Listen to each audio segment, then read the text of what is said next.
Welcome to the 1 Minute Apologist. We interview the world's leading apologists to provide credible answers to curious questions.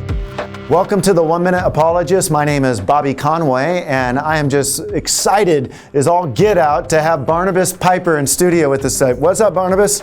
How's it going? Talk to us today about what is the difference between believing and knowing. Yeah, I think Christians especially often confuse those two things because we collect a lot of knowledge. There is, especially if you're from a context like I am, where you grew up in a pretty heavily churched context. You know, I was a pastor's kid, grew up in the church. You collect biblical knowledge and theological knowledge and scriptural references that you've memorized and all of these things. And it's very easy for that to sort of get filed away in the archives of the mind. You know, there's just a wealth of resources there.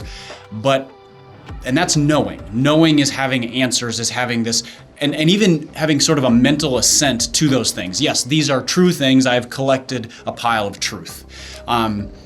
Belief is what you do with them. I think genuine belief. It's very easy to say, I believe these things.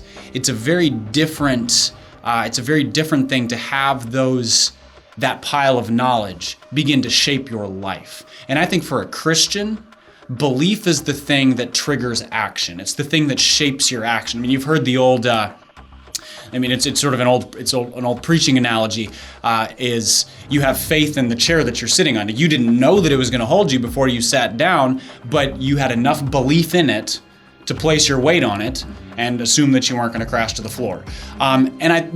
That's a simplistic explanation, but there's some truth in that. So belief is having knowledge that transforms into action, into a shaped life. And for a Christian, that's a life that's shaped around following Jesus. That's because your belief is Jesus did these things, and therefore I will follow him in this way.